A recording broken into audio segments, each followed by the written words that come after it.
gosta de um modelo quadrifásico do estresse, porque por muitos e muitos anos nós acreditávamos que o estresse se desenvolvia em três fases, que é o que o Range-Sellier propôs, três fases, modelo trifásico. Mas durante uns 20 anos de pesquisa no laboratório de estresse da PUC de Campinas, nós percebemos que havia uma quarta fase do estresse. A fase que o Sellier mencionou, que era a resistência, que era a segunda fase, era muito longa na maneira que ele propôs. Então, nós desdobramos essa fase de resistência para incorporar a resistência como segunda fase, sim, mas uma terceira fase que se chama quase exaustão. Nessa terceira fase, várias coisas ocorrem diferentes da fase de resistência. Então, o que seria resistência? Resistência é aquela fase em que todos nós aqui presentes já entramos e já saímos. E impossível dizer que nunca você entrou em resistência. É a fase em que o ser humano lida com o desafio que está presente, ele consegue se adaptar ou dar um gerenciamento razoável ao que está ocorrendo e ele toca a vida. Só que a dinâmica toda dele se esforçar para regular a vida, de enfrentar os estressores, também causa um desgaste muito grande no organismo. Ele se cansa, ele se depaupera também. E esse cansaço aparece aí em termos de dois sintomas muito significativos, que é uma dificuldade muito grande quando ele acorda cansado, ele pode dormir 8, 10 horas, mas levanta cansado, porque a energia dele foi para o controle emocional e físico do estressor. E a outra coisa é a dificuldade com a memória imediata.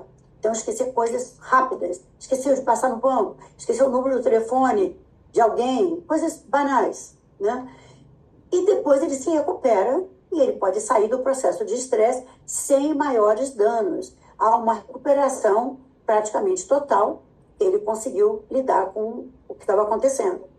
Caso, no entanto, mais estressores ocorram na vida da pessoa, ou essa pessoa não consiga lidar com o que está acontecendo, ela entra na terceira fase, chama-se quase exaustão. É ali o limiar da doença. É quando a ponte está quebrando. Não está quebrada ainda, mas está balançando.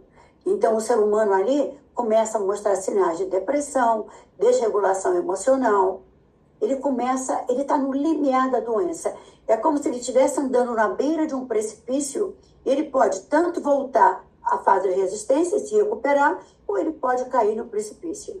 Se ele cair no precipício, ele entra na última fase do estresse, que se chama exaustão, e aí a depressão é profunda, aí o desânimo é muito grande, doenças gravíssimas ocorrem, e aí a desregulação emocional se manifesta numa apatia profunda, num desânimo muito grande. Então, a desregulação emocional ocorre em todas as fases. Na primeira fase é a agressividade, é a impaciência, é a intolerância, porque a pessoa está ali num momento de luta ou fuga. Na resistência, a pessoa começa a ficar mais apática, porque ela está desviando as suas emoções e energias para lidar com o estressor. E ela quer vencer, e ela vence. Mas ela também se cansa e ela fica mais apática nesse momento. Na quase exaustão e na exaustão, depressão já ocorre, apatia, vontade de fugir de tudo. Isso é um sintoma muito comum. Eu gostaria de fugir de tudo. Eu não quero saber de mais nada. É um sintoma, é uma frase comuníssima na pessoa muito estressada. Está numa fase avançada. Que é o modelo quadrifásico. E esse modelo quadrifásico mostra uma desregulação emocional em todas as suas fases. E o estresse pós-traumático? O estresse pós-traumático é outra coisa. Não entra aí nas fases regulares do estresse. Aí já é quando você se depara com um trauma, com uma situação. O que seria um trauma? Algo que mobiliza suas energias de tal modo que você pode estar ali lidando com uma quebra no seu mundo presumido. Então, eu gosto de falar do estresse pós-traumático como a quebra do mundo presumido. O que seria isso?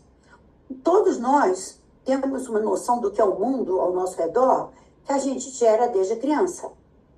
Então, cada um de nós faz um recorte do seu mundo. Então, eu tenho o meu recorte, você tem outro recorte, e dentro desse recorte, a gente espera determinadas coisas desse mundo. Então, eu chamo isso do mundo presumido. Quando há um trauma, algo muito mobilizante, algo que choque aquele organismo, esse mundo se despedaça e quebra. Na quebra desse mundo presumido, o organismo se depaupera e se fragiliza, e alguns mais do que outros. E aí nós temos, como terapeutas, que construímos um novo mundo para essa pessoa. Aquele mundo já foi, mas existem outras maneiras de ver o mundo. Há outros recortes. Se esse se foi, vamos recortar o outro lado. Um lado mais positivo, um lado melhor. E aí a gente trabalha no estresse pós-traumático nessa construção de um mundo presumido novo para aquele paciente. Maravilhoso. Doutora Gabriela, conseguimos uma costura ou alguma coisa relacionada ao estresse